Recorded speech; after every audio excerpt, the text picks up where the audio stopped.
Delphias Audiolibros presenta Halo Contacto en Harvest. Una novela publicada el 30 de octubre del 2007, por el autor Joseph Statham. Tercera parte. Capítulo 17.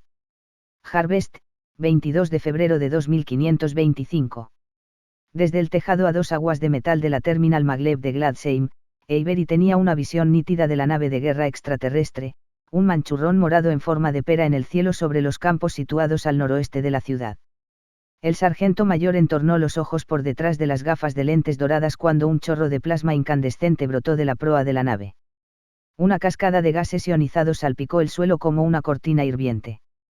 Luego la nave avanzó despacio, dejando una columna de humo cada vez más negra. Avery había presenciado la misma acción una y otra vez durante las últimas 2 horas. Había cientos de columnas negras flotando hacia el este en la estela de la nave de guerra, cada una simbolizando los restos incendiados de una granja remota. Avery no sabía cuántos civiles habían muerto en el primer ataque de los alienígenas sobre Harvest.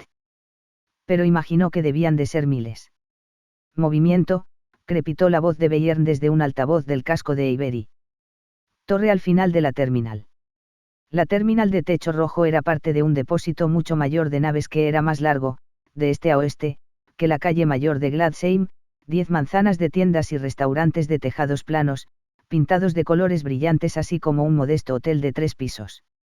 Al este de la calle principal, la ciudad era todo talleres de reparación de Jotun y almacenes de suministros para granjas, inmensos bloques cuadrados de chapa dispuestos en una cuadrícula de amplias calles asfaltadas que se extendían por la llanura de Ida. Avery escudriñó al este con el rifle de combate. Pasando raudos por la mira óptica, los edificios de la calle principal parecían libros colocados en el estante de una biblioteca, más pegados de lo que estaban en realidad.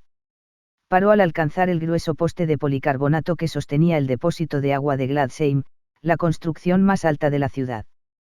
Con las mandíbulas apretadas, observó cómo un par de insectos descomunales de color orín subían con rápidos saltitos por el alero del tanque cónico invertido de la torre.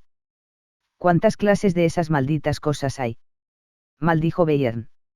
Avery contempló cómo los insectos brincaban a la parte superior en medio de un temblor de alas transparentes. Los perdió de vista por un momento, pero no tardaron en aparecer en el borde del tanque.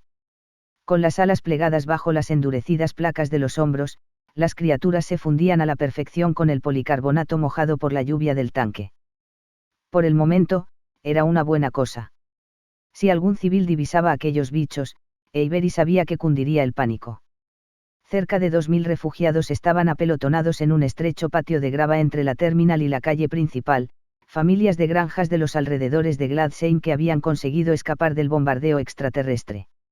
Algunos gruñían o gemían cuando el estruendoso siseo de la descarga de plasma más reciente resonaba por todo el patio, pero la mayor parte permanecían acurrucados en silencio, enmudecidos por la comprensión colectiva de que acababan de escapar, y por muy poco, de la muerte.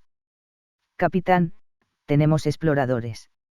Avery atisbó al lugar donde Ponder permanecía de pie junto a la entrada de la terminal. Permiso para abatirlos. Por lo general, la terminal no necesitaba seguridad. La entrada era tan solo una abertura en un valla baja de hierro enmarcada por 2 farolas de estilo antiguo, farolas de gas simuladas cuyos tubos de cristal esmerilado ocultaban bombillas de alto rendimiento de vapor de sodio. El capitán había bloqueado la entrada con uno de los Barthog de la milicia, aunque lo único que en realidad impedía que la multitud se abalanzase sobre la terminal eran los reclutas de las escuadras Alfa y Bravo desplegados a lo largo de la valla.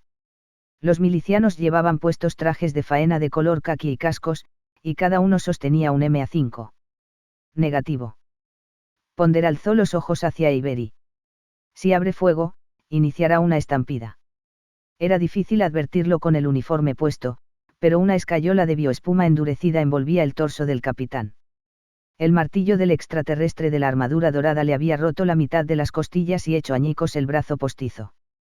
Ponder se había deshecho de la prótesis, Gilly no disponía del tiempo ni de la pericia para arreglarla. Son insectos, insistió Avery. Con una gran movilidad. Repita eso. Alas. Patas largas. Todo el conjunto. Armas. No que yo pueda ver. Pero tienen una visión de todo el patio. Mientras se limiten a mirar, dejémoslos en paz. Avery apretó los dientes. Sí, señor. El techo se estremeció cuando un contenedor llegó desde el norte. El alero del edificio era justo lo bastante alto para resguardar la puerta del contenedor de carga, un portal rectangular capaz de dar cabida a los pesados cargadores Jotun.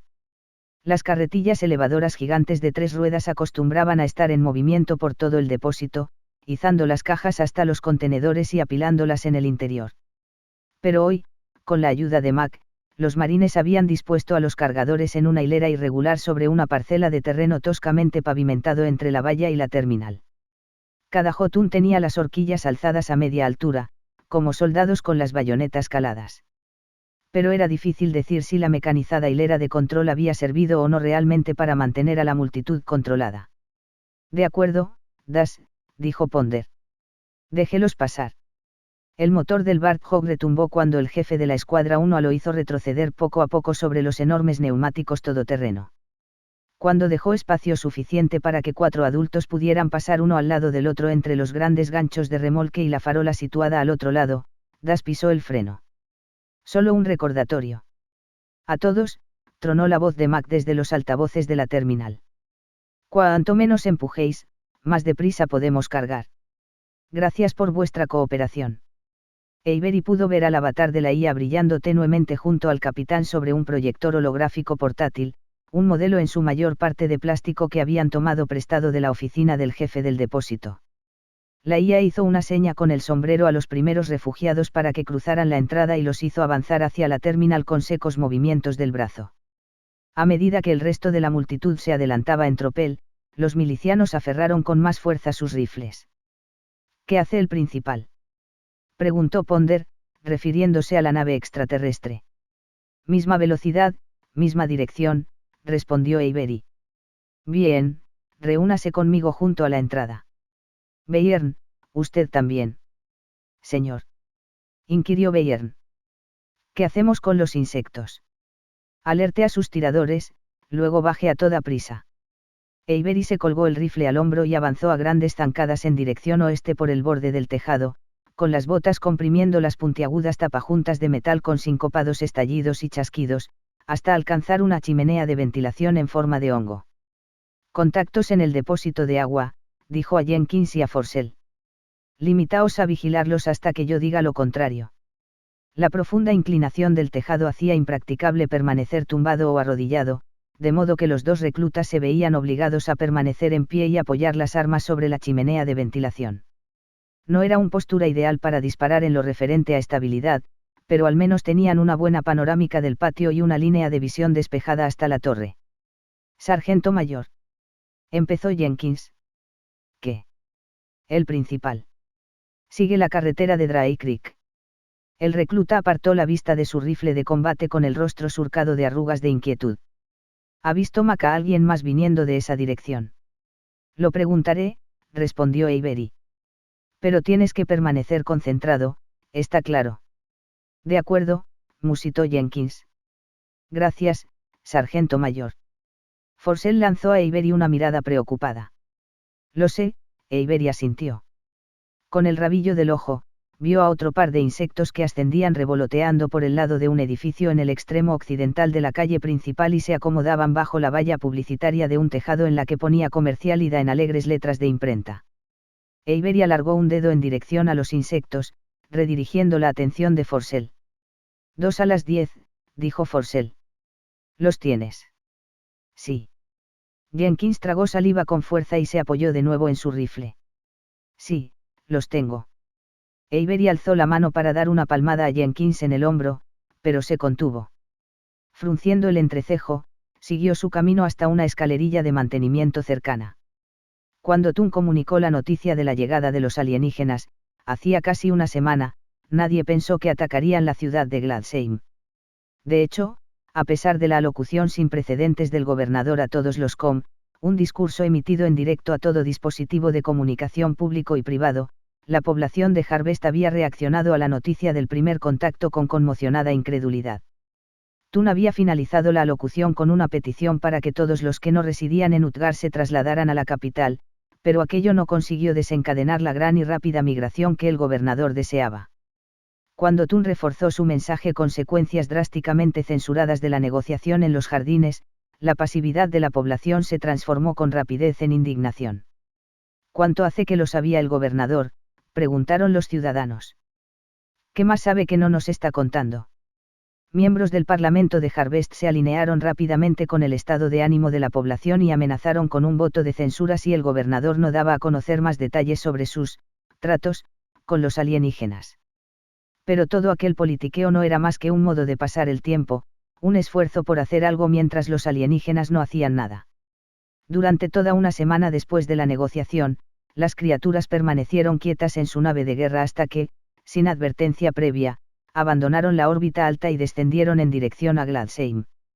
Thun envió otra desesperada orden de evacuación, pero tuvo poco efecto. Las familias que vivían alrededor de Gladsheim habían elegido no tan solo emigrar a Harvest, la colonia más remota del imperio, sino vivir también en las afueras del asentamiento más remoto del planeta, tan lejos de la civilización como pudieran estar. Eran gentes fuertes e independientes que preferían permanecer donde estaban y sobrellevar las cosas por sí mismas, y hoy pagaban cara su forma de ser.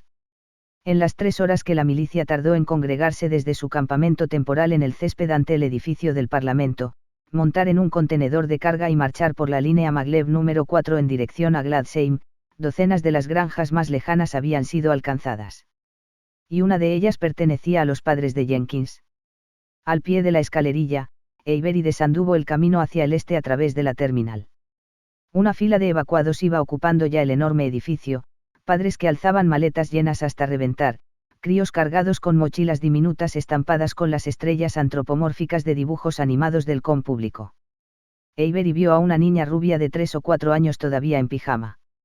La pequeña le sonrió con unos ojos enormes e intrépidos, y él supo que los padres debían de haberse esforzado mucho por simular como una diversión una situación desesperada. Lo siento, dale. Solo una por persona, dijo Mac. Un segundo avatar flotaba en el aire por encima de un proyector holográfico incorporado a un lector de existencias que se alzaba donde la rampa de carga de la terminal se unía a la puerta del contenedor. Allí, Gilly y la escuadra 1B estaban ocupados distribuyendo raciones de comida que sacaban de cajones de plástico. Oh, has cogido una para Leify. Mac guiñó un ojo a un niño con los cabellos revueltos de quien se acaba de despertar que se escondía tras las piernas de su padre. Todo irá bien, dijo la IA cuando el niño le devolvió el guiño. Si el Jotun de un granjero se averiaba, o por accidente el propio Jotun reventaba un conducto de riego, Mac estaba siempre allí para ayudar. La mayoría de las veces, la IA era quien iniciaba la comunicación, ofreciendo amistoso consejo gratuito mucho antes de que alguien advirtiera siquiera que existía un problema.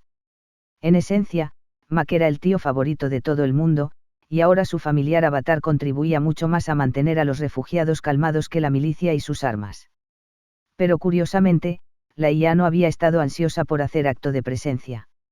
Durante una breve sesión informativa en el despacho de Thun en el Parlamento antes de que la milicia partiera hacia Gladsheim, Mac había manifestado que preferiría ayudar con la evacuación, entre bastidores.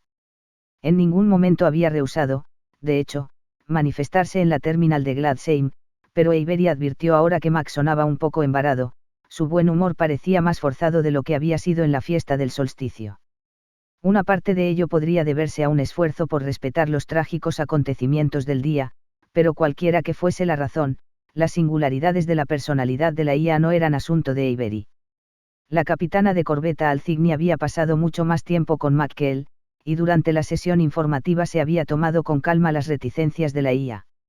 Avery abandonó el edificio de la terminal caminando paralelamente a la fila de refugiados hasta alcanzar la verja. Bayern ya estaba allí, de pie junto a Ponder, pero el capitán aguardó a que Avery se acercara antes de anunciar en un ronco susurro: algunos de los Jotun de Mac acaban de divisar un convoy que viene a través de los viñedos. ¿Cuántos vehículos?, preguntó Avery. Ponder miró a Mac. La IA debía de haber estado siguiendo la conversación, porque tras saludar con el sombrero a una rechoncha mujer de pelo canoso que llevaba de la mano a sus 2 nietos, la IA mostró a toda prisa una mano totalmente extendida. 5. Avery había visto los viñedos desde el tejado. Sus hileras de parras dispuestas de manera uniforme se extendían desde la ciudad en todas direcciones. La mayor parte de las uvas eran para consumo diario, pero algunas se cultivaban para hacer vino. De hecho, degustar los productos de las pequeñas bodegas familiares de la región era el motivo principal de que la población más refinada de Utgard se molestase en efectuar un viaje de todo un día a través de la llanura de Ida para visitar Gladsheim. Avery sabía que las personas del convoy habían pasado por los viñedos para mantenerse fuera de las carreteras. Tan entrado el verano, la tierra en los viñedos estaba reseca y apelmazada, de modo que seguramente habrían podido avanzar deprisa y mantenerse ocultos al mismo tiempo. Pero también sabía que Ponder no lo habría hecho bajar a menos que hubiera un problema. Mac está siguiendo la pista a 2 naves de desembarco, dijo el capitán. Las mismas que utilizaron en los jardines. Mierda. Soltó Bayern. Cojan un job. Vean qué pueden hacer. El capitán hizo una mueca de dolor al estirar el cuello para echar una ojeada a la multitud que avanzaba arrastrando los pies. Pero tienen que ser rápidos. Un contenedor más, y hemos acabado. ¿Alguna señal de los padres de Jenkins?, preguntó Avery. Una vez más, Ponder miró a Mac. La IA no se limitaba solo a saludar a la gente para ser simpática. Desde las cámaras ubicadas en su holoproyector y otras distribuidas por toda la terminal, había estado escaneando rostros y cotejándolos con la base de datos del censo de Harvest. Mac negó con la cabeza. Esperemos que estén en ese convoy, dijo Ponder mientras el eco de otro ataque con plasma retumbaba por todo el depósito, mucho más fuerte que antes. Tenemos que salir de aquí. Aun cuando no estén allí. Menos de un minuto después, Avery y Bayern conducían otro de los Barthawks de la milicia hacia el oeste por la calle principal. Avery iba al volante. Bayern estaba a cargo del cañón ligero antiaéreo M41, LAG, una ametralladora rotatoria de 3 cañones montada sobre una torrera giratoria en la plataforma de carga del vehículo. El LAG era el arma más potente del arsenal de la milicia y habría sido más que suficiente para cualquier operación interna de seguridad, pero Avery no tenía ni idea de qué tal resultaría contra las torretas de los transportes alienígenas. Efectuó un violento giro a la derecha por una avenida que iba hacia el norte, siguiendo una ruta que Mac había transmitido a un mapa del visualizador de datos del salpicadero. Unas cuantas manzanas más y estarían en la zona de los almacenes, donde su visión quedaría limitada por la altura de los edificios de metal. Avery efectuó un nuevo giro hacia el oeste por una avenida que conducía al límite de la ciudad, y detuvo el Barthawk con un chirrido de frenos. Una de las naves de desembarco flotaba baja por encima de los viñedos, con la torreta disparando en dirección opuesta a Avery hacia el interior de las hileras. Más cerca, un remolque polvoriento y un turismo ardían sobre una franja de tierra roja entre los viñedos y la ciudad. Las puertas de ambos vehículos estaban abiertas, prueba de que sus ocupantes al menos habían intentado huir. Pero no habían llegado muy lejos. Una hilera de cadáveres humeantes yacía en el polvo allí donde la torreta los había abatido. Avery vio que algo emergía del contenedor del remolque. Brilló con luz trémula en el humo ardiente que surgía del motor del vehículo, y Avery supo que era el extraterrestre de la coraza dorada incluso antes de que éste quedara bien a la vista, con el martillo colgado a la espalda. La criatura sujetaba una maleta en una de las garras y un cuerpo en la otra. El sargento mayor contempló cómo el ser arrojaba al suelo ambos trofeos, se inclinaba y abría la maleta de un zarpazo. Sin percatarse aún de la presencia de los marines, revisó con cuidado las ropas revueltas. Hemos llegado demasiado tarde, siseó Bayern. No. Avery vio que el cuerpo se movía, un hombre delgado, que empezaba a quedarse calvo, chilló cuando la criatura de la coraza dorada lo agarró por el cuello. Tenemos un superviviente. Bayern se apoyó con fuerza en el LAG. Haz que ese hijo de puta se ponga en pie. Avery oprimió la bocina del Barthawk y no la soltó hasta que el autoritario bocinazo se dejó oír por encima del gemido de las unidades antigravitacionales de la nave. Cuando el extraterrestre se levantó para volverse hacia el sonido, Bayern le disparó a placer. Chispas azules brotaron de los escudos de energía del extraterrestre a medida que los proyectiles de 12,7 milímetros del LAG daban en el blanco. La criatura retrocedió tambaleante, y por un momento Avery pensó que el fuego sostenido de Bayern la abatiría. Pero justo cuando sus rodillas parecían a punto de doblarse, el extraterrestre rodó lateralmente detrás del turismo. En ese mismo momento, la nave giró en redondo, con un grupo de insectos zumbando desde sus plataformas. Avery se mantuvo firme y dejó que Bayern barriera el enjambre que se desperdigaba. Pero entonces vio un fogonazo dorado. «¡Agárrate!», gritó. Dio un tirón a la palanca de cambios de la columna de dirección para poner la marcha atrás y pisó a fondo el acelerador. Pero antes de que el vehículo hubiera retrocedido más de unos pocos metros, el extraterrestre de la coraza dorada penetró en tromba en la avenida, y dejó caer el martillo con un fortísimo rugido. El arma aplastó la parte delantera del capó del Warthog y quebró el gancho de remolque. El motor salió indemne, pero la fuerza del golpe de la criatura levantó las ruedas traseras del vehículo del asfalto. Da la vuelta. Tronó Beyern, luchando por apuntar el lag mientras el Warthog volvía a rebotar sobre los neumáticos. Pero Avery ya había cambiado de marcha, y ahora el vehículo salió disparado hacia adelante, golpeando al extraterrestre en el pecho y empujándolo hacia atrás a través del enjambre. Un insecto voló contra el parabrisas, resquebrajando el cristal y muriendo en un estallido de entrañas color mostaza que cubrieron las gafas de Avery. Mientras el sargento mayor se deshacía de ellas, otro bicho cayó por encima del primero, agitando las extremidades acabadas en garras, y se estampó contra las puntiagudas placas blindadas que rodeaban el cañón del lag. «Lárgate de aquí», aulló Beyern al insecto cuando éste pasó rodando por su lado. La criatura sacó las zarpas y consiguió abrir una herida en el brazo del sargento mayor. Aun cuando era superficial, esto enfureció a Beyern más de lo que ya estaba, e hizo girar la torreta y lanzó contra el insecto una prolongada ráfaga. Pero habían atravesado ya el enjambre, y mientras los supervivientes aminoraban la velocidad en un esfuerzo por volver por donde habían venido, Beyern repartió a placer su furia. El Warthog volvió a parar de improviso, un impacto tan violento que hizo que Avery se golpeara el pecho con la barbilla e hizo caer al insecto del destrozado parabrisas. Pero el choque fue intencionado, Avery había conducido el Warthog directamente contra el turismo, inmovilizando al extraterrestre de la coraza dorada entre ambos. La criatura rugió de dolor. Había soltado el martillo, y ahora sus únicas armas eran las zarpas embutidas en guantes acorazados, con las que martilleó el capó abollado del Warthog, igual que badajos en un par de campanas de iglesia. ¿A qué estás esperando?, gritó Beyern cuando Avery desenfundó su M6 y apuntó la pistola al rostro del extraterrestre. «Mata a ese bastardo». Pero Avery no apretó el gatillo. En vez de ello lanzó una mirada iracunda a la cabina de la nave de desembarco. «Tú me disparas.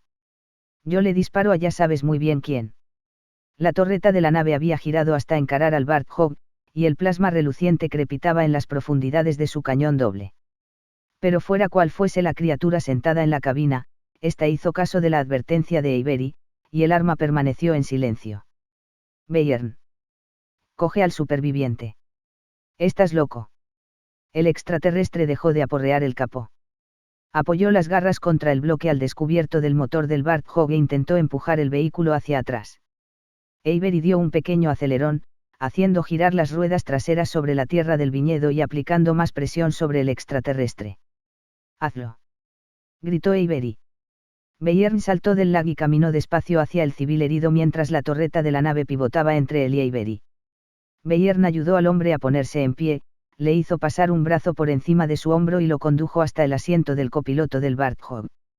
«Se pondrá bien», dijo Avery mientras Beyern le sujetaba el cinturón de seguridad al herido. El hombre apenas iba vestido, llevaba solo unos calzoncillos a rayas y una camiseta blanca sin mangas que estaba fundida sobre su pecho. Tenía el rostro y los brazos cubiertos de quemaduras de segundo y tercer grado. Cuando el hombre intentó hablar, Avery negó con la cabeza. «Solo relájese». «Estoy dentro», anunció Beyern, acomodándose de nuevo en su torreta. «¿Ahora qué?». Avery clavó la mirada en los ojos amarillos del inmovilizado extraterrestre. «En cuanto pise el acelerador, dale al chico dorado en la barbilla». «Trato hecho», gruñó Beyern. Avery pisó el acelerador a fondo. El Warthog saltó hacia atrás, y el extraterrestre de la coraza dorada volvió a aullar. Avery solo tuvo una visión fugaz de la herida de la criatura antes de volverse en el asiento para mirar por dónde conducía. El muslo derecho del ser estaba hecho pedazos. La placa de blindaje de la pierna se había rajado, y dos espolones de hueso sobresalían de la carne ensangrentada. La propia gravedad de la herida le salvó la vida a la criatura, ya que justo en el momento en que Beyern abría fuego, la pierna cedió y el ser se desplomó. Beyern no tuvo tiempo de ajustar la mira antes de que Avery diera un violento golpe de volante al Warthog, haciéndolo girar en redondo de vuelta hacia los almacenes. Con el fuego de plasma de la torreta de la nave cociendo el pavimento tras ellos, Los dos sargentos mayores y su solitario evacuado corrieron de vuelta a la terminal. Capitán. Vociferó Avery por el micro que llevaba junto a la garganta. Vamos de vuelta. Tenemos bichos en el patio y enemigos en el aire. Respondió Ponder. Avery oyó disparos y gritos en la radio. Estamos cargando a los últimos civiles. Necesitamos que atraigan algo del fuego. Bayern, ¿ves otra nave?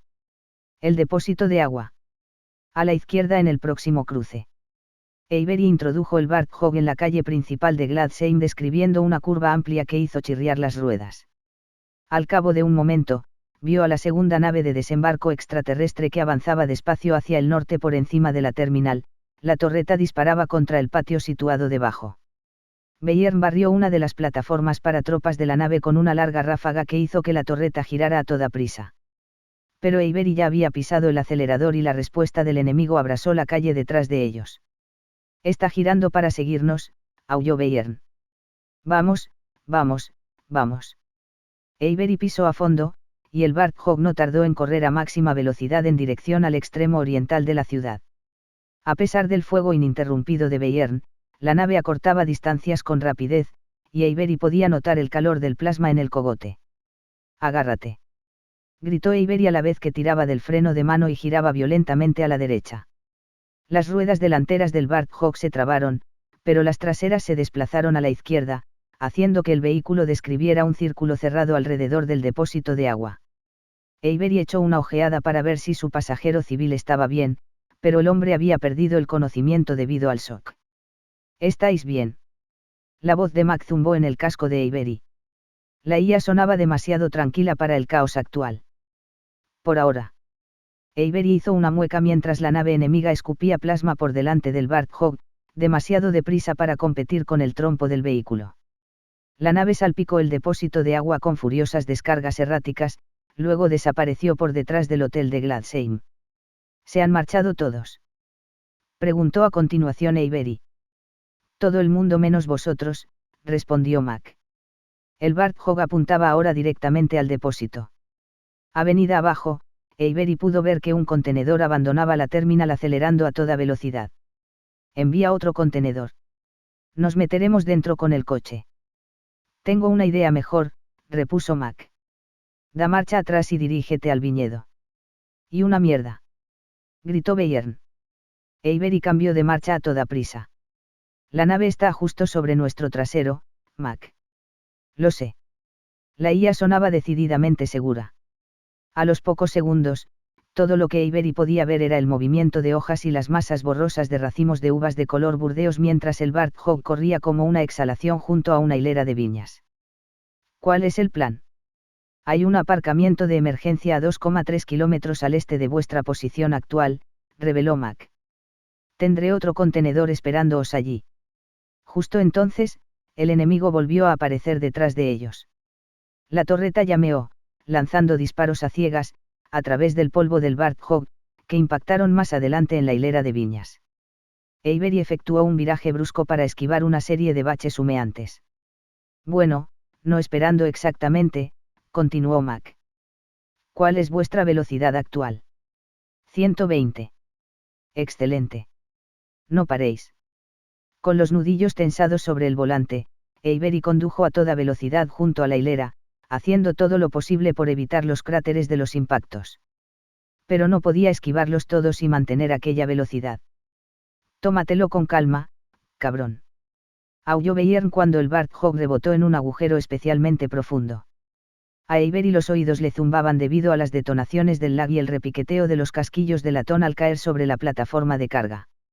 «Bésame el culo», le gritó a Bayern mientras un chorro de plasma pasaba por encima de sus cabezas, tan cerca que casi hizo hervir el sudor que empapaba su uniforme de faena. «No tú. El cabrón que tenemos a las 6». La nave había empezado a oscilar a un lado y a otro, intentando conseguir un disparo claro. La torreta tenía problemas para seguirles la pista, y los disparos erraban por mucho a ambos lados, fundiendo los alambres de metal que mantenían las vides emparradas entre postes verticales más gruesos. Avery sabía que su mala puntería no duraría siempre. «Mac. Sigue adelante. Casi estáis ahí». El fuego de la nave enemiga viró a la izquierda frente al Warthog, acribillando su camino con los glóbulos de metal fundido procedentes del alambre del emparrado y los postes.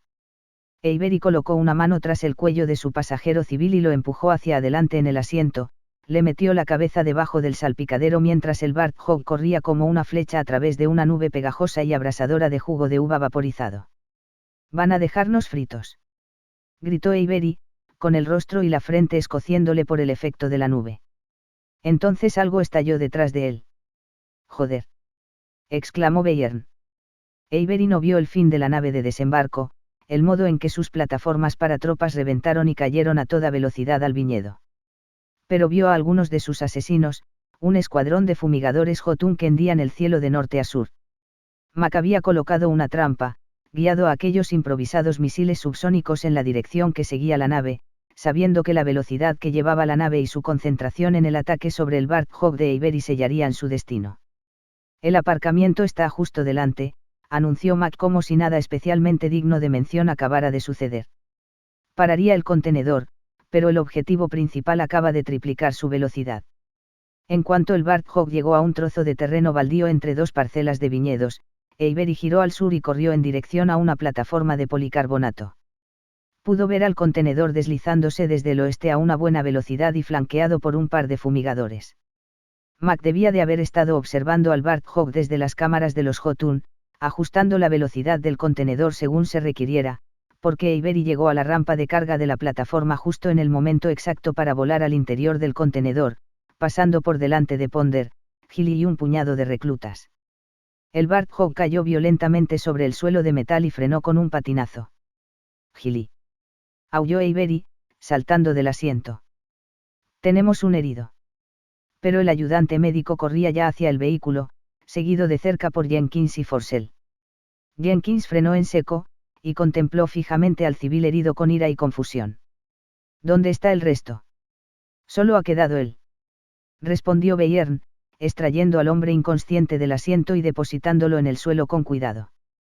Gilly contempló las quemaduras del hombre y negó con la cabeza. Luego sacó un vendaje antiséptico de su botiquín y envolvió con él el pecho abrasado del hombre. Jenkins lanzó una mirada desesperada a Avery. «Tenemos que regresar». «No». «¿Qué quiere decir con no?», exclamó Jenkins. «Ten cuidado», gruñó Bayern, poniéndose en pie. Avery lanzó a su colega una mirada furiosa. «Deja que yo me ocupe de esto. La nave de guerra va directa a la ciudad». Avanzó hacia Jenkins rodeando el capó abollado del Warthog. «Si regresamos, estamos todos muertos». «¿Qué pasa con mi familia?», chilló Jenkins. Chispas de saliva brotaban de sus labios. Avery alargó la mano hacia el hombro del recluta, pero Jenkins apartó la mano violentamente. Por un momento el sargento mayor y su recluta mantuvieron la mirada clavada el uno en el otro. Los puños de Jenkins estaban apretados y temblaban. Avery pensó en todas las cosas duras que podría haber dicho para hacer volver al orden al insubordinado recluta. Sabía que ninguna de ellas funcionaría tan bien como la verdad. «Están muertos». «Lo siento». Con los ojos llenándose de lágrimas, Jenkins dio la vuelta y marchó, abatido, a la parte posterior del contenedor. Allí tomó una plataforma elevadora hasta una gruesa puerta de metal, una puerta que conduciría a una cabina de control si el contenedor conseguía efectuar alguna vez otra ascensión por el ascensor de Harvest para convertirse en un carguero que surcara el espacio. Mientras el contenedor volaba raudo a través de Ida, Jenkins atisbó por la gruesa portilla y contempló cómo la nave de guerra extraterrestre proyectaba su sombra sobre Gladsheim. Lloró mientras el plasma se derramaba. Los incendios de los almacenes de fertilizante de Gladsheim ardían con más intensidad que Epsilon Indi mientras este se ponía. Las estructuras de los edificios destrozados resplandecerían hasta que el astro se alzara al día siguiente. Llegado el momento, Avery seguiría a Jenkins ascensor arriba y guiaría al desconsolado recluta de vuelta con sus camaradas de la milicia. Pero por el momento se limitó a mirar cómo Gilly atendía al último evacuado de Gladsheim. Mientras el ayudante médico cubría unas heridas que no tenía capacidad para curar, a Avery le pasó por la cabeza que las pérdidas de aquel día no eran más que el principio.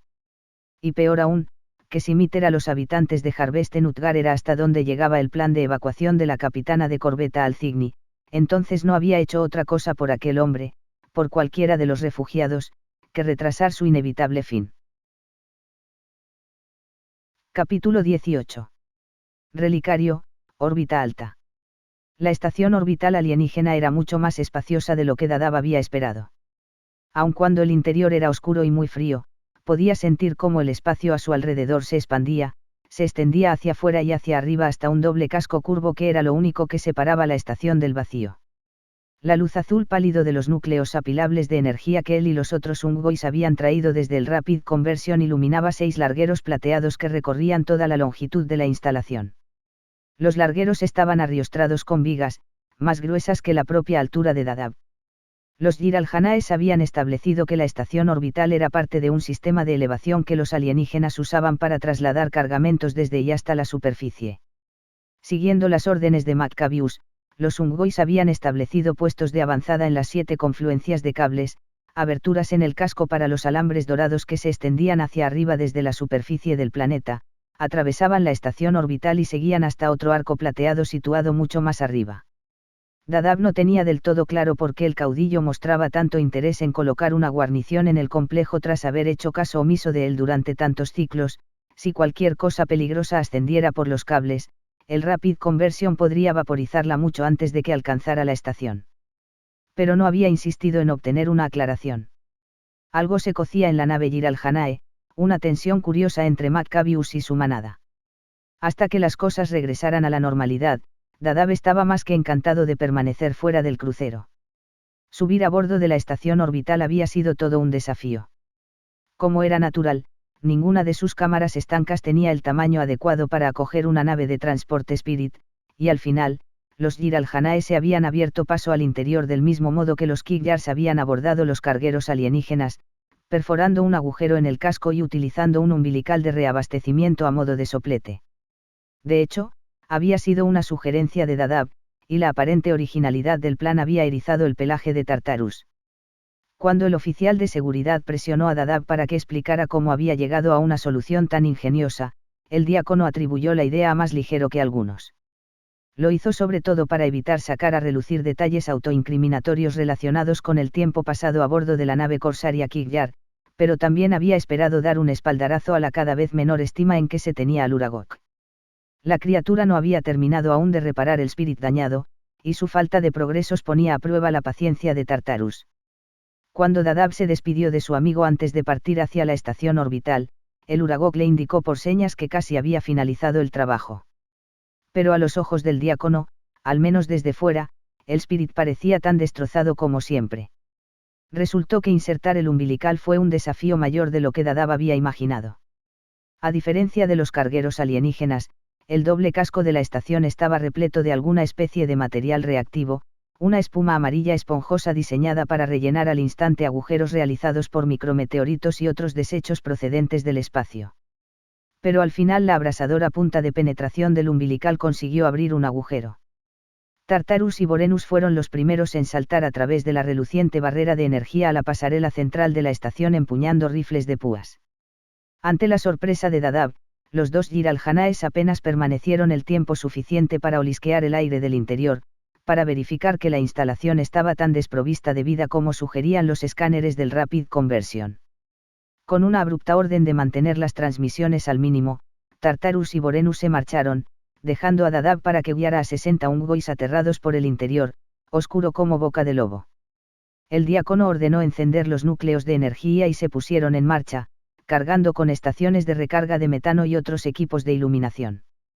Tartarus había proporcionado una pistola de plasma a Dadaab, y aun cuando el diácono no tema intención de disparar el arma, la había mantenido sujeta al arnés para contentar al temperamental oficial de seguridad. Tal elección supuso una prestación inesperada. En su posición de mínima potencia, la pistola resultaba una linterna excelente, una reluciente esmeralda encabezando una procesión de gemas menores. Pronto todos los Ungois estuvieron instalados, 8 o 9 en cada una de las confluencias de cables. Hasta el momento habían pasado casi 3 ciclos de sueño lejos del crucero Jiralhanae, y Dadaab había adoptado la costumbre de recorrer la instalación al menos 2 veces cada ciclo y comprobar todos los campamentos. Después de haber efectuado unos cuantos viajes de un lado a otro, ni siquiera se molestó en encender la pistola. La pasarela era recta, excepto cuando torcía alrededor de las intersecciones, y la bordeaban amplias barandillas. Y la alegre luz azul de los núcleos de energía de cada campamento facilitaba el ir de uno a otro. Pero la confianza de Dadab, el placer que sentía efectuando su ronda, tenía un origen más profundo. De un modo curioso, sus ciclos a bordo de la estación alienígena le recordaban el periodo más feliz de su vida, el tiempo pasado en el seminario del Ministerio de la Tranquilidad. El dormitorio que había compartido con otros diáconos Ungois en formación era un laberinto de celdas poco iluminadas en las profundidades de la base de la torre del ministerio en Suma Caridad. En él habían pasado muchas de las noches artificiales de la ciudad sagrada reunidos alrededor de núcleos de energía, succionando vacuilas comunitarias de alimentación y ayudándose unos a otros a memorizar glifos y escrituras. Atestado cómo estaba el dormitorio, Dadab recordaba la camaradería de aquellos días con gran cariño y había esperado que su nuevo claustro alienígena pudiera ejercer un similar efecto unificador en los Ungois del Rapid Conversion. Pero la amplia mayoría de ellos todavía mostraba poco entusiasmo por su instrucción religiosa. ¿Le gustaría a alguno de vosotros visitar Suma Caridad?, preguntó el diácono. Los 8 Ungois que custodiaban una de las intersecciones de la estación situada más en el centro estaban sentados muy juntos, con las endurecidas manos alzadas hacia un serpentín calentador enchufado a uno de los núcleos. El plasma rosado que se agitaba dentro del serpentín proyectaba un resplandor fantasmal alrededor de unos oscuros pares de ojos que parecían ansiar que el diácono dijera sin dilación lo que tuviera que decir y siguiera camino hasta el campamento siguiente. Cuando regresemos, patrocinaría de buen grado un peregrinaje. Era una oferta generosa, pero los otros Ungois no dijeron nada. Dadab suspiró dentro de su máscara. Era una creencia muy extendida entre los auténticos creyentes que todo el mundo debería ver Suma Caridad al menos una vez en la vida. El problema era que la ciudad sagrada de los Ansiums estaba en constante movimiento y las enormes distancias entre las distintas flotas y hábitats del Covenant hacían que el viaje fuese prohibitivamente caro para los adeptos de la fe menos prósperos. Aún así, a Dadab lo escandalizó que aquellos Ungoi carecieran incluso del deseo de efectuar el viaje. El navío sagrado por sí solo ya vale la pena el esfuerzo. Dadab usó los rechonchos dedos para trazar la forma triangular del Dreadnought Forerunner en el aire. Es una visión sobrecogedora. En especial desde los distritos inferiores. Mi primo vive en los distritos, farfulló Bapap. Era el único del grupo de estudio original de 20 miembros de Dadab en aquel campamento concreto. Un Ungoi de una corpulencia inusual llamado Flim lanzó a Bapap una mirada desagradable, y el único alumno entusiasta de Dadab hizo todo lo posible por desaparecer dentro de su arnés. Flim estaba sentado sobre un montón de cajas de equipo y provisiones. Unos hoyos profundos y rezumantes en su piel quitinosa indicaban una lucha prolongada con lapas, un achaque común en los Ungois que trabajaban en las hediondas sentinas de hábitats de gran tamaño. Dadab sabía que no era juicioso contrariar a un Ungoi lo bastante duro como para sobrevivir a aquella ocupación infernal, pero siguió hablando como si no tuviera constancia de la desaprobación de Flim. «Oh. ¿Qué distrito?» Bapap no devolvió la mirada del diácono. «No, lo sé. ¿Cómo se llama tu primo?», persistió Dadab. «Podríamos habernos conocido. Las posibilidades de tal cosa eran una entre 1.000.000, pero estaba ansioso por mantener encendida la chispa de una conversación informal.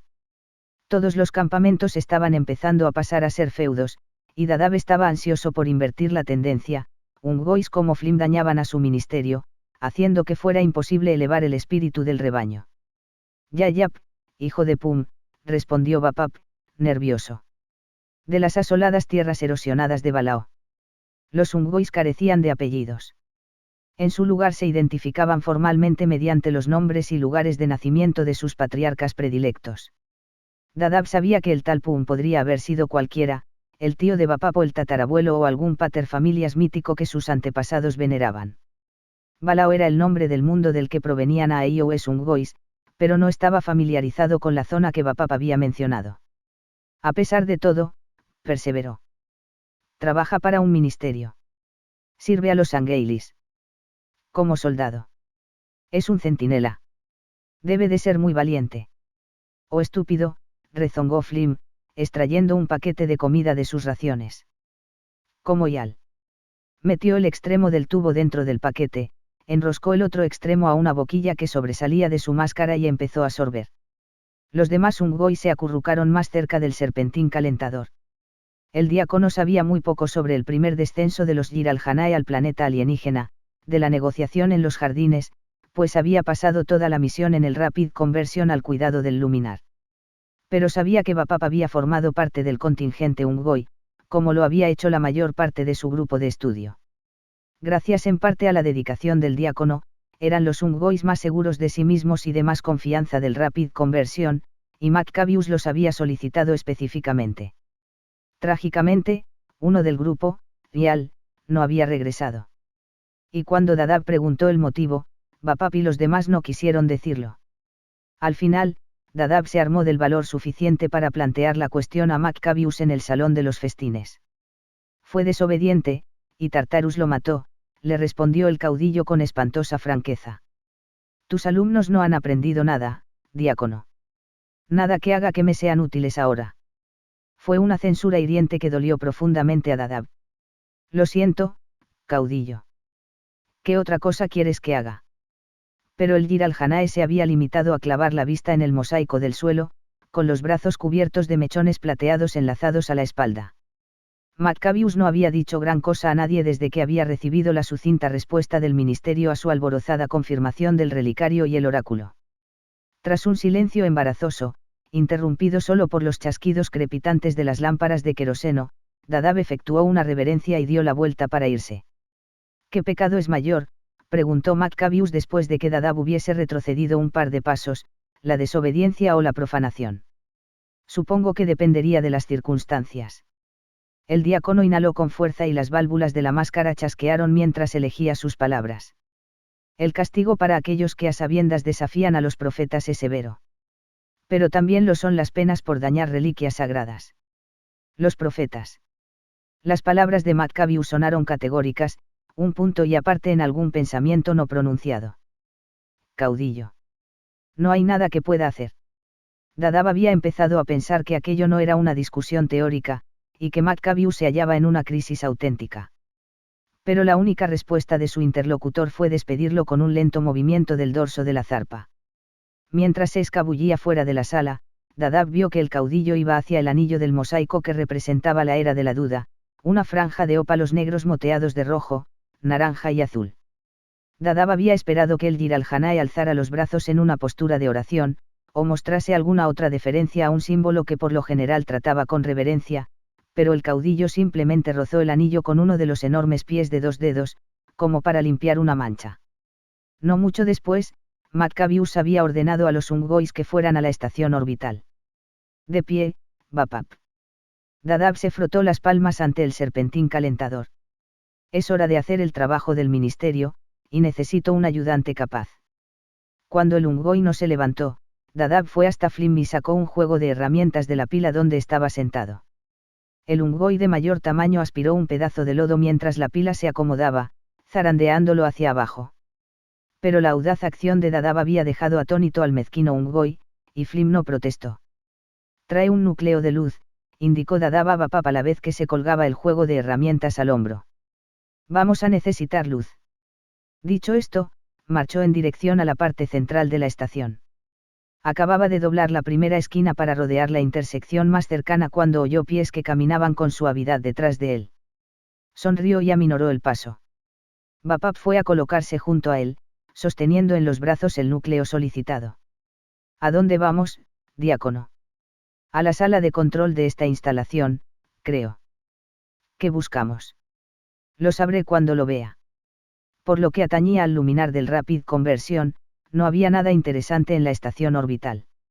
Ninguna reliquia, y desde luego ningún indicio del oráculo del planeta, que había eludido al luminar desde las negociaciones. Pero Dadab sabía que tenían que haber más de las cajas inteligentes de los alienígenas a bordo de la estación, y tenía la esperanza de que contuvieran información que ayudara a Maccabius a fijar la ubicación del oráculo y que, al hacerlo, se desvaneciera su estado de ánimo sombrío y distante, que era por lo que Dadab podía deducir, producto del carácter esquivo del oráculo y de los temores resultantes del caudillo de que su informe a los profetas hubiera contenido grandes errores. En el otro lado de la intersección había una habitación cilíndrica construida fuera de la pasarela entre 2 alambres gruesos conectados a los largueros situados arriba. La habitación había llamado la atención de Dadab cada vez que recorría la estación, básicamente porque era el espacio cerrado más grande del complejo, y en segundo lugar porque las puertas correderas de metal de la habitación estaban firmemente cerradas. Lo último lo solucionó con facilidad una palanca del juego de herramientas, y los dos Ungois no tardaron en estar dentro de la habitación, con el núcleo de energía de Vapap iluminando las sombras con titilante luz azul. Un corto tramo de escalones descendía hasta un foso circular poco profundo, cuya mitad posterior estaba bordeada por 7 torres blancas, colocadas muy juntas para formar un arco. Ya antes de que retirara uno de los delgados paneles de metal de la torre con los espinosos dedos, Dadab supo que había adivinado correctamente el contenido de la habitación. Pero no tenía ni idea de que su intuición proporcionaría resultados tan abundantes. Cada una de las torres estaba repleta de circuitos inteligentes, algunos en las familiares cajas negras de metal, otros flotando en tubos rellenos de un fluido transparente y frío, y todos conectados por una intrincada red de cables multicolores. Dadab comprendió que no contemplaba componentes individuales almacenados juntos, sino más bien una única máquina pensante. Una inteligencia asociada que hacía que las cajas conectadas de más ligero que algunos parecieran primitivas en comparación. ¿A dónde vas?, preguntó Vapap mientras el diácono brincaba escaleras arriba en dirección a la pasarela. De vuelta al crucero, anunció este, y luego, mientras se abría paso entre las puertas medio abiertas de la habitación, gritó: «Quédate aquí. No dejes que entre nadie más». El trote hasta el umbilical dejado por la nave Spirit llevó a Dadab por delante del puesto avanzado de Flim, pero el diácono no dijo ni una palabra a los Ungois reunidos allí ni a los de la siguiente intersección. Le preocupaba tanto que uno de los Ungois pudiera descubrir lo que había encontrado, que esperó para contactar con el Rapid Conversion hasta haber cruzado la barrera de energía. El Yiral Hanae, que respondió a su petición de una recogida inmediata, le dijo que tendría que esperar, que 2 de los 3 transportes operativos estaban ocupados y el tercero lo mantenían en reserva. Pero Dadab aclaró que tenía información vital para el caudillo que, sencillamente, no podía esperar. El oficial Yiral Hanae del puente le contestó con aspereza que no se moviera de donde estaba. Poco después, Dadab estaba dentro de la cabina del Spirit, de pie junto a un Yiral Hanae subalterno con un ralo pelaje castaño y la piel llena de manchas llamado Khalid, quien no dijo nada hasta que el Spirit estuvo cerca del Rapid Conversion y recibió una transmisión a través de su unidad de comunicaciones que solo él pudo oír. «Debemos aguardar», gruñó Khalid.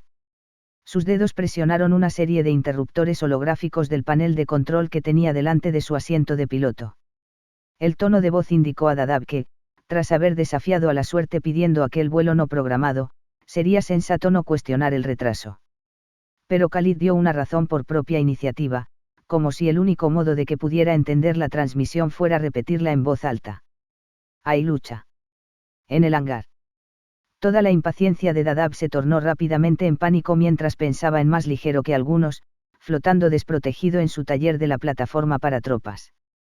Pero a pesar de la obvia consternación de Khalid, el hedor penetrante y agrio que llenaba la cabina del Spirit, Dadab sabía que el Yiral Hanae seguiría las órdenes. Todo lo que podía hacer era esperar. Maccabius había pasado toda una vida procurando y recibiendo dolor. Poseía una gran tolerancia a él, pero el atroz sufrimiento que le producía el hueso del muslo fracturado era casi demasiado para poderlo soportar. Vorenus, que estaba en los controles del Spirit cuando Maccabius resultó herido, le había colocado un entablillado magnético que mantenía inmóvil la pierna. De todos modos, el Yiral Hanae sabía que sería necesario todo un ciclo de sueño en la sala quirúrgica del Rapid Conversion antes de que pudiera empezar a concentrarse en cualquier cosa que no fuera la tortura de su herida. Por desgracia, no obtendría tal alivio. No enseguida, al menos. La situación dentro del hangar era seria, y si Maccabius no se hacía cargo con rapidez, iba a empeorar muchísimo más. La cubierta que rodeaba el Spirit del caudillo estaba repleta de Yanmees muertos. Era difícil decir cuántos.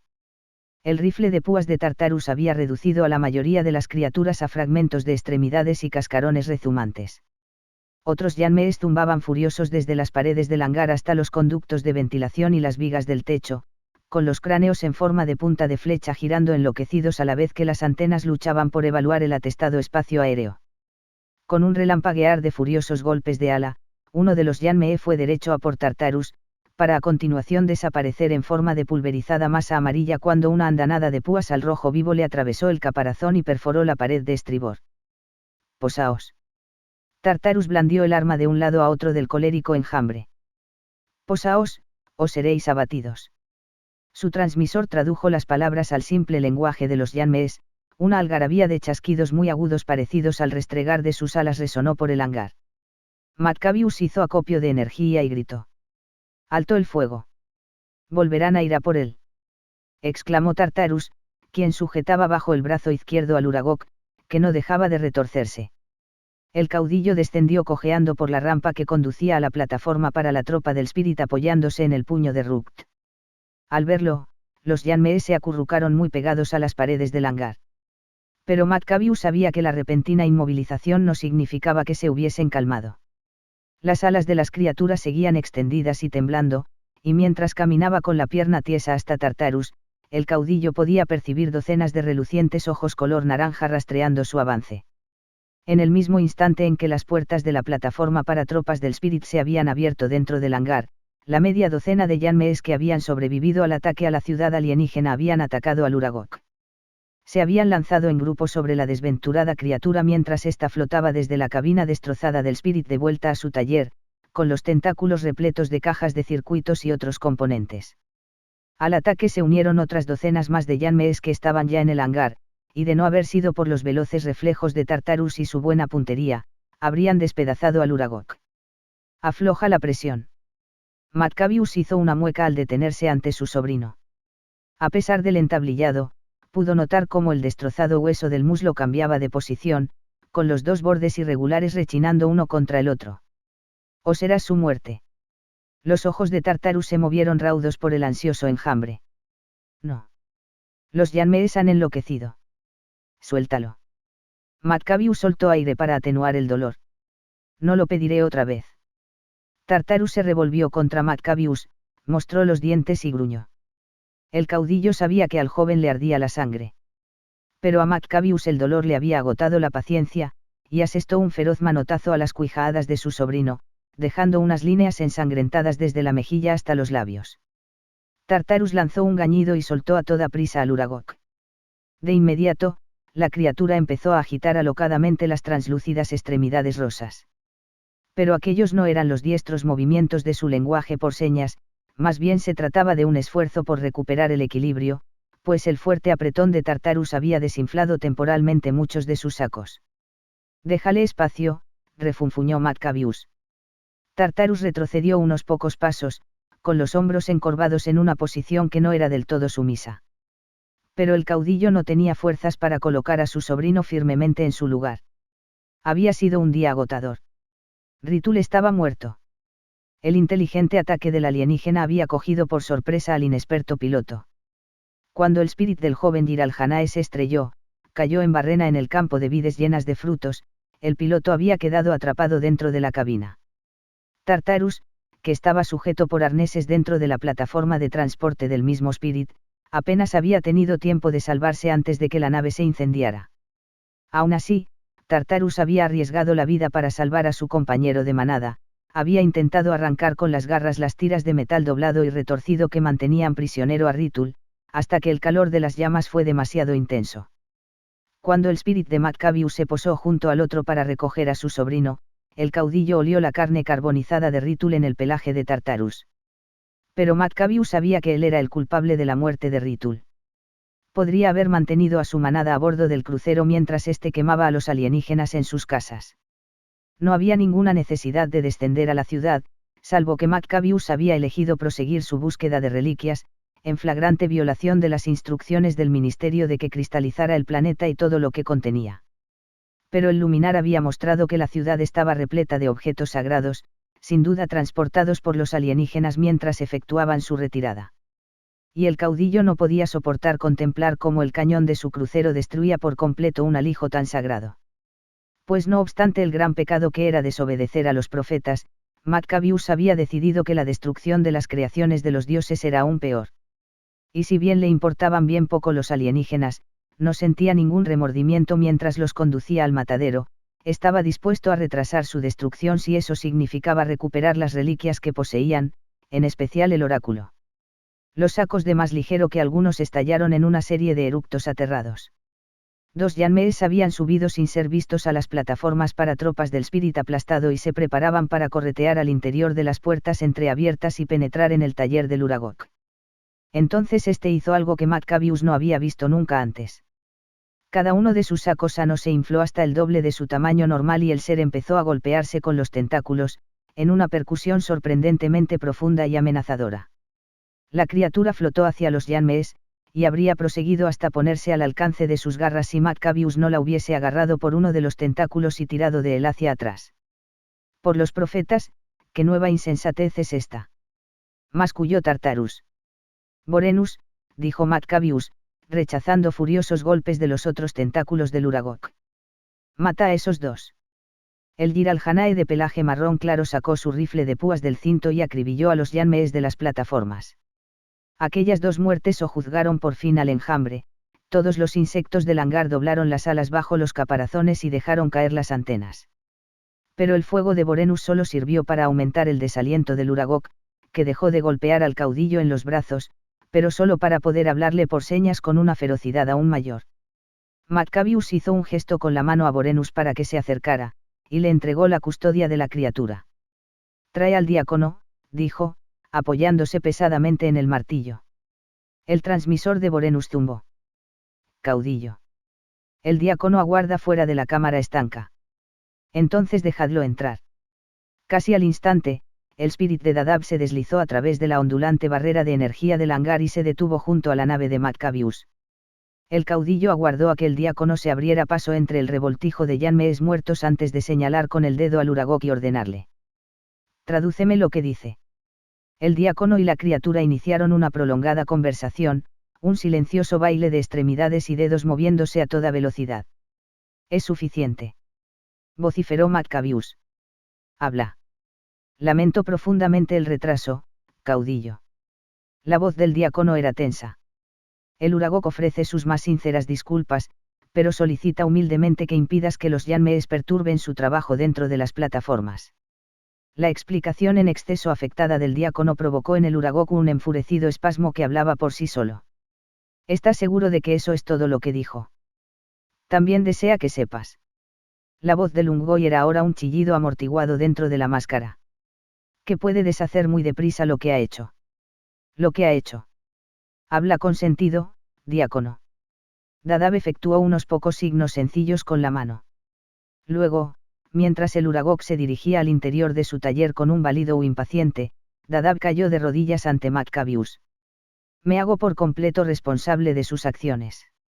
Y suplico con humildad tu perdón. Maccabius miró con fijeza al diácono. Parece que todo el mundo se ha vuelto loco, pensó. Pero antes de que pudiera decir al Ungoy que se levantara, lo distrajo el sonido de metal que chirriaba. Maccabius contempló, atónito, cómo las dos plataformas dañadas se venían abajo, se desplomaban en un tintineante montón de chatarra. Habían sido desprovistos de toda la estructura interna. El Uragok flotó orgulloso por encima de los restos, como si hubiera planeado durante mucho tiempo tan teatral revelación, pero Maccabius necesitó un momento para procesar lo que la criatura había dejado al descubierto. 4 vehículos ocupaban ahora el lugar de las plataformas. Cada uno era una colección de piezas ligeramente distintas, pero compartían el mismo diseño general.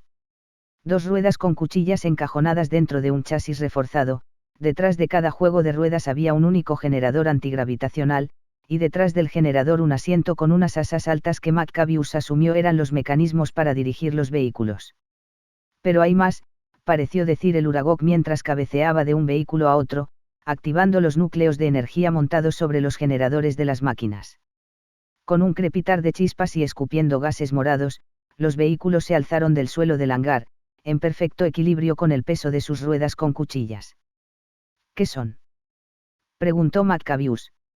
¿Y para qué sirven? Los alienígenas. Gimió el diácono, postrándose más cerca de los pies peludos del caudillo. Tartarus se dirigió a grandes zancadas hasta el vehículo más próximo. ¿Pero dónde están sus armas? Tras una pausa, Dadab alzó lentamente la cabeza del suelo. Armas. Aunque éstas habrían dado buena cuenta de los desgraciados a los que nos hemos enfrentado hoy. Tartarus pasó un grueso dedo por una de las ruedas, evaluando la utilidad militar de las cuchillas. Si todavía le escocía el bofetón de su tío, no lo demostró. Armas. Sí, desde luego. Exclamó el diácono, incorporándose de un salto. Luego, en una voz tan baja que Maccabius apenas pudo oírlo por encima de los generadores al ralentí de las máquinas. El Uragok estará encantado de acoplar cualquier armamento que requieras. De no ser porque el caudillo había vuelto a concentrarse en la silenciosa gestión de su dolor, podría haber considerado con más detenimiento el repentino cambio de tono del diácono. Pero en aquellos momentos la única cosa que quería era bajarse de su pierna y dejarla que se curara. Tal vez más tarde. Cuando los Yanmees se hayan retirado. Si se me permite una sugerencia. Insistió Dadab. Se te permite si eres rápido. Deja que lleve al Uragok a la estación orbital, que lo mantenga a salvo hasta que podamos discernir el motivo del injustificado ataque de los Yanmees. Maccabius conocía ya el motivo. Las criaturas estaban disgustadas porque el Uragok se había hecho cargo de sus responsabilidades de mantenimiento y más desconcertadas aún por su nuevo papel como combatientes. Tras la pobre actuación de los Ungois en los jardines, el caudillo había considerado más sensato reclutar a los testarudos insectos. Pero ahora parecía que todo lo que deseaban estos era regresar a su antigua rutina, y la forma más fácil de hacerlo era eliminar a más ligero que algunos. Una sugerencia sensata. Los Yanmees pueden completar su trabajo. Maccabius dedicó una última mirada a las curiosas máquinas del Uragok. Con el armamento adecuado, serán vehículos temibles. El diácono efectuó una profunda reverencia y luego trotó hasta el Uragok. Tomando a su camarada con delicadeza de un tentáculo, lo condujo a toda prisa al Spirit de Khalid que aguardaba. El caudillo vio que el Uragok intentaba hablar con el diácono mientras se acomodaban en la plataforma de transporte. Sin duda sentía curiosidad por lo que Dadab y el caudillo habían tratado. Pero los dedos del diácono permanecieron quietos, observando con recelo a Maccabius, mientras la puerta de la plataforma se cerraba. Apretando los dientes para soportar el inevitable movimiento del hueso, Maccabius dio la vuelta y cojeó hasta la salida del hangar, con Vorenus sujetándole el brazo con fuerza y Tartarus siguiéndolos de cerca con paso majestuoso. Gracias por escuchar. Like y suscripción si les gustó y recuerden que pueden comentar cualquier cosa. Hasta el próximo capítulo, amigos.